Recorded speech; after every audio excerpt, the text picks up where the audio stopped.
Welcome to Her Success Matters, a podcast exploring how advisors can work together to build a pathway for women to succeed in financial services. I am your host, Christine Shaw, Chief Executive Officer of Investment News. This podcast will give you rare insider access to the top financial services executives who are taking action to break down the barriers for the next generation of female advisors. You will also hear from some amazing and inspiring women who have forged their own pathway to success. I am your host, Christine Shaw, Chief Executive Officer of Investment News, and co-hosting this episode with me is Investment News FinTech reporter Nicole Casperson. Today's conversation is all about mentorship and how surrounding yourself with colleagues that see your talent and not what's on the outside can catapult your success. Having the right mentor or mentors is crucial for cultivating successful female leadership. Joining us to share her stories and advice surrounding mentorship is Michelle McDonough. Michelle is the Chief Operating Officer of Trillium, a leadership position she's held since 2010. Michelle, we're so thrilled to have you join us here today. Welcome to Her Success Matters. Thanks, Christine.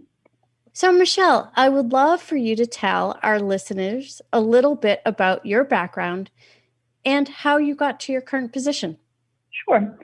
Well, I started in the industry 20 years ago in 1999 with absolutely no knowledge of what I was getting into. It was freshman and sophomore year in college, and I was asked by a basketball coach if I was interested in the temporary one-day-a-week position at her office, which was a sell-side investment bank, Adams Harkness and Hill.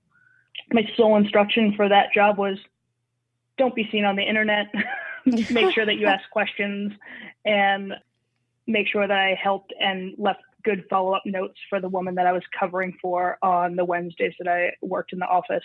But it's true, I quickly realized that I love the pace and the energy of financial services.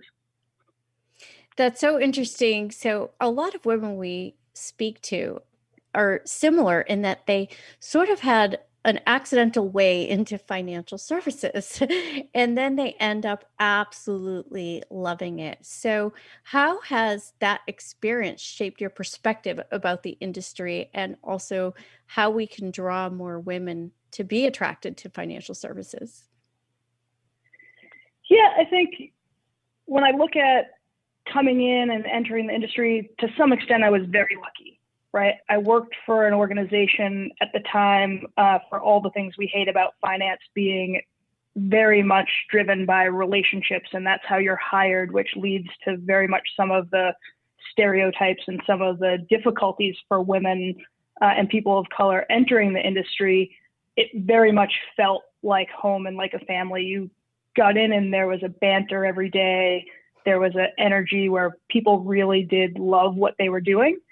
So for me, I just picked up on it and kind of soaked it in. But to some extent, I was very lucky that the team I worked in was engaging. They allowed me to go in and ask questions and was very welcoming to me in those early days. So I can't say enough about it being an industry where there are people that do want to help and want to mentor. But it is fast-paced and takes a lot of work and effort and time to work on their schedules when they're available.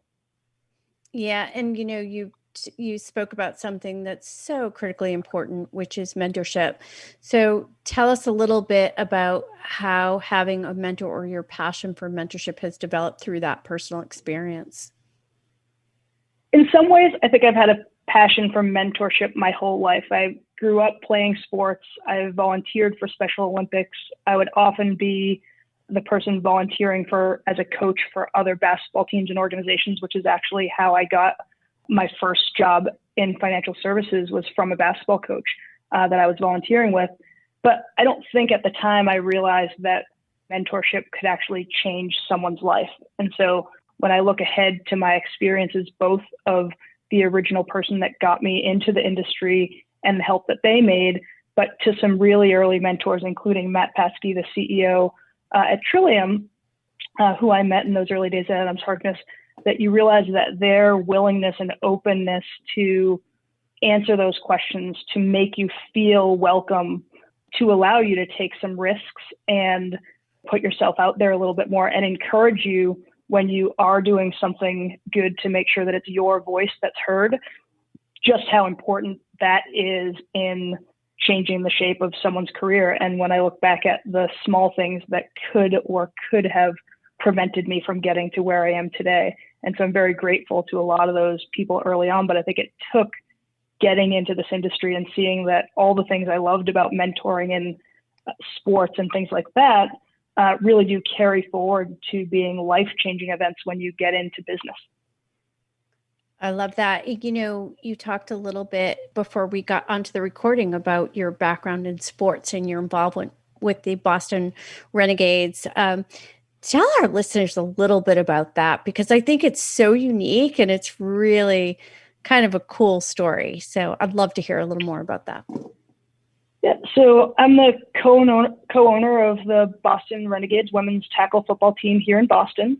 We play in a league with over 70 teams across the U.S. called the WFA, Women's Football Alliance. We are all self-financed, so players do pay dues. We raise money, we run a season, but we travel all across the U.S. throughout the year and throughout our season to ensure that women have the ability to play and compete in a sport after, so most of these are post-college. You have to be 18 to play.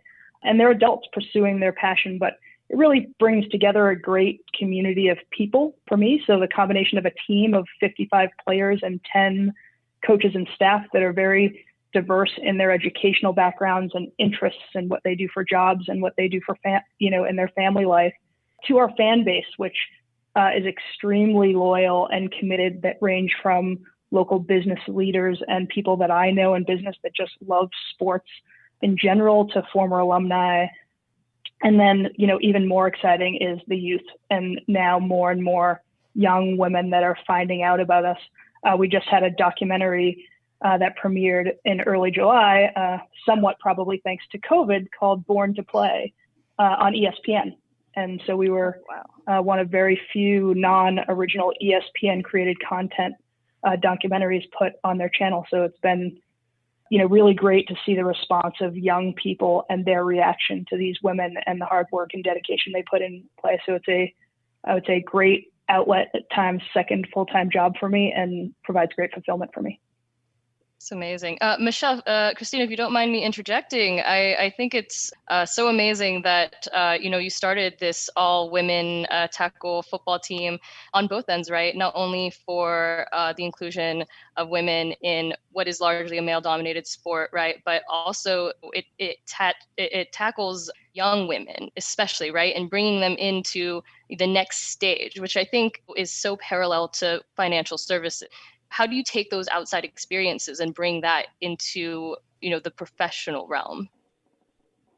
Yeah, well, I think a lot you look at, and I think that I would say what makes some of our football players the potential for great employees is everything takes time, commitment, and dedication. It doesn't matter whether it's your sport, whether it's your job, whether it's your family, a relationship. I think that it is very true that the more effort you put in and the concerted dedication you put towards mastering or maximizing all of those pieces of your life, the more likely you are to be successful. And I think that as far as the players on the Renegades, there are, many of them that truly dedicate amazing amounts of time to this craft, likely second to a job and all of these other things. And then when you look at that translation to the workplace, I just think if you have that and those inherent qualities and that inherent commitment and passion, which is another reason when I look at working at a firm like Trillium, being at a mission-related organization, there's nothing that compares. Mm-hmm. To be at an organization and to work in something that you can see the goals beyond just finance and money. When you make more money, your life acclimates and gets adjusted to it. When you can put your whole heart behind that mission and what you're out to accomplish, you really can do anything. Right. And it's a really beautiful thing that you do, right? You have this thing where you are able to leverage your outside passion with sports and your professional life. And those qualities are so merged and allow you to say the things that you're saying right now, right? And to have, you clearly have had mentorship so instilled all around in everything that you do. Yes, thank you. And it's great too to see that one of your mentors is the CEO of Trillium, and that you work for an organization, as you mentioned, that is so supportive and welcoming, so that you also had support around you to help your pathway to success, which is amazing. So with all these facets of your experience and your perspective from your career, what are some of the things you think other financial services companies can put in place, or policies to help encourage more young women choose financial services as a career and stay on the pathway? Yeah, I think there's a lot of things. I think, the first is environment. And I do think financial services has made a lot of strides in the 20 or so years that I've been there to make it just an inclusive and accepting environment. And that's everything from accepting diverse opinions to the varying workplace policies, et cetera, that companies are putting in place, for people, because I do think that everyone has different goals. And I do believe when you look at women specifically, there is an inherent part of us that wants to be a part of something good, right? Something that's doing good. And I think that that's really important. I think the other is voice, right? You have to have balance in the voices in the room, and it's extremely difficult. And those are some of the big hurdles early on, is when you look around the table, you don't realize how drowned out women's voices can be at a traditional table of 8 management team, or the difference even that one woman can make to a conversation, even if you don't like what they're saying, okay. Even if you don't, even if that's not the purpose, it gives even if that one woman who does have a loud voice and a strong voice in a room can provide comfort to other women to speak. And so I do think that it's trying to figure out how to create an equitable voice and a place for everyone to be able to speak and feel heard, because if you can't feel heard, you can't be encouraged to grow in an organization.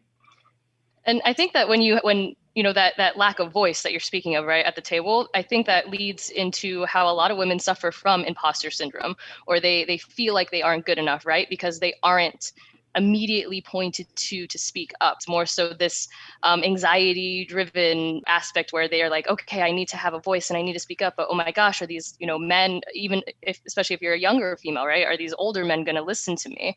I mean, how have you navigated past that hurdle, especially just becoming a COO at such a young age? Yeah, I think I look back and I think sports probably eliminated my imposter syndrome fairly early in life, right? Every day you were just trying to compete at the highest level, and age wasn't a factor. And if you wanted to play, you played with whoever would play. So that would be boys, girls, didn't matter. But it is a real thing in financial services, and we definitely see it in the applicant pools. So when you look at who's applying for certain positions, it is a very common trait for women to need to tick all the boxes and the qualifications, whereas some male candidates will apply even if it's an aspirational role or something that they think that they could or should do. I think for us in our hiring at Trillium, a lot of what we've tried to do was really ensure that when we list those qualifications, that those are really mandatory qualifications, and that we try and really look towards specific skill sets, et cetera, in roles, so that we can ensure that we are not taking someone who is taking the qualifications very literally, which is more of a female trait, and eliminating themselves when they may be a perfect candidate for the position. And, it's interesting that you talk about those things, because sometimes we think of it as ticking boxes or making sure we fill those right skills. And it's wonderful to know that women like yourself have had the confidence, the self-confidence through things like sports, but also landed in a company like Trillium with an inclusive environment. But let's talk about the why this matters, because we know, Michelle, that having a diverse and inclusive workforce can produce much better results and attract a different clientele, a more diverse clientele. No question. And I do think that diversity and inclusion, and you look at it even outside financial services, you look at it in technology, it really is about those innovative ideas. And when you look at organizations and you roll back financial services 20 plus years, you had 100 people that went to 6 different colleges that grew up in 20 towns and all, went to the same high school and looked exactly the same. And you had a business that was kind of going along steady. Nothing, it didn't need to innovate, right? It didn't need to change. And I think that when we look ahead and we look at all the different challenges that we face, who would have thought that we'd be sitting in our house 6 months after the beginning of this pandemic? We need to be innovative. We need to think about the next ways that we're going to engage our clients. We need to think of the next ways where we're going to meet prospects. We need to think of the ways that we're going to figure out how to establish how we evaluate employees if we're going to be remote, or how people are going to work in the future safely. So I think that diversity across the board, women, people of color, is really important for innovation because you need those varying perspectives. Absolutely. As a matter of fact, it's interesting I hadn't thought of it quite in the way you put it, but 20 years ago, if we were in this sort of lockdown, just because there were more men occupying those roles, I think that the outcomes would be different, or how we were trying to solve, going back to work and what the new normal looks like. And I think that this has allowed for a lot more flexibility and for, as you mentioned, technology to help us greatly get more access to customers, and also the platforms we need to have positive and effective wealth management and asset management. So I think some exciting outcomes can be had for everyone, and to make for a more inclusive workplace as we go forward. So with that said, let's roll forward. If you were to roll forward and think about a world 20 years from now, what would some of your goals be, and what would success look like? Yeah, first, obviously as a woman, I would love to see greater balance on senior management teams with women and people of color. I think it's really required to push this in. White people are going to be the minority in the United States in the not too distant eventually, future. Yes. When we look at our next generation of clients, when we look at all the varying things that Trillium is going to face and other people in financial services are going to face, you want to look like your clients. You want to look like those decision makers, and they don't look like this industry today. So to me, it is to help to lead some of that next generation of innovation. And that is, I don't have the answers to what does the workforce need to look like, home versus in the office, hours of the day, flexibility. All of those things are things that we need to continue to evaluate to figure out how do we draw on the talent of such a well-educated base of people in our country that are not interested in this industry at first glance. So I want to find ways. There are great nonprofit organizations, Rock the Wall Street. There are bunches of organizations like Europe that are looking at tapping huge bases of talent that would never enter this industry. And I believe that some of those voices and perspectives from where those people are coming from, et cetera, can help to drive positive change, in our industry. So I think it is trying to figure out how do we encourage more women, more people of color to enter this industry and make it so that it's welcoming. And I don't have the answer of how we get over that cusp when the intimidation factor of there's not a clear pathway to success or a guarantee that based on what company you select, that they're going to be as welcoming or have that same path for you that is, blind to your gender or blind to any other facet. So I think the hard part is that the industry really needs to come together and ensure that it's displaying a much more diverse and welcoming place for people to join, because it's even today, if you go to a large industry conference, it's going to be 80+% men. So when you look across the board and you have the college students come in as invited guests to this conference, and 100 of them get to come and see what the business looks like, it doesn't look like them. So I think that's still a really big challenge that we have, is trying to figure out, some companies can be more welcoming. They can look like better opportunities for people to work in. But as long as the industry doesn't look that way, it's going to be really hard to get people en masse to feel like this is the place for them. Mm-hmm. Yeah, absolutely. And, you made some great points about relating your background in sports to this, but the key things about community, camaraderie, having an inclusive, welcoming environment, and by more women like you, more companies like Trillium, making this a collective responsibility, then I think we can continue to make progress in the industry. And, it's interesting because while COVID is not anything anyone wanted, anticipated, and we definitely have had some hard stories that we've heard through COVID, I do think that the community in financial services has come together in some powerful and positive ways, and you're certainly a part of that. So I really appreciate that, and thank you, Michelle, for that. And it's just sort of like, if I think about some of the things you picked up to talk about to companies and women as we go forward, it's about being able to take risks, and both from a personal and professional, like having companies like Trillium to take risks on who they hire, and also welcoming a diverse talent pool is amazing. Having individuals take risks at key points in their career, having a welcome, inclusive environment, and being passionate about what you do. And I am absolutely going to look up your documentary, Born to Play. I'm really looking forward to seeing that. That's on ESPN, nonetheless. That's amazing. Yeah, absolutely.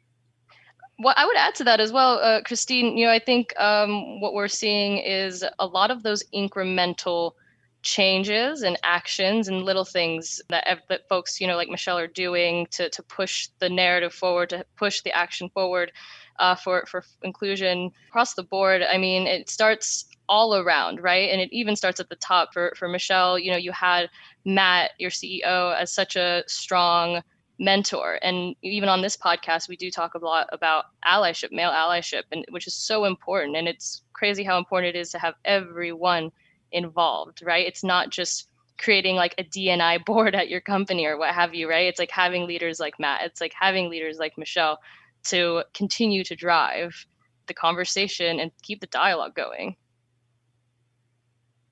So, Michelle, the final question I ask all my guests is, if you could please, in your words, tell us why you believe her success matters. Yeah, I think her success matters because it changes the road for every other woman behind you. I think that back to people need to believe and have something to believe in. And her success is going to open the eyes of many young women and people that are looking to enter this industry that are trying to define success, right? So if you don't have the right mentorship in your home and all those things, then the definition of success, like I said, when I started in this industry, I didn't know what success in the industry meant or what I wanted it to mean. And so I believe having women out there and having her success is imperative to laying groundwork for future people to take those risks and educated risks. Absolutely. And you're a fantastic example of what that could look like, and definitely an inspirational role model for women to come in the future. So thank you so much for your time and your participation in this conversation and helping us to build a better pathway for women in financial services. Great. Thanks, Christine and Nicole. I really enjoyed it. Fantastic. Thank you for listening to this episode of Her Success Matters. Click the subscribe button below to be notified when new episodes become available, and share this podcast with others that believe her success matters.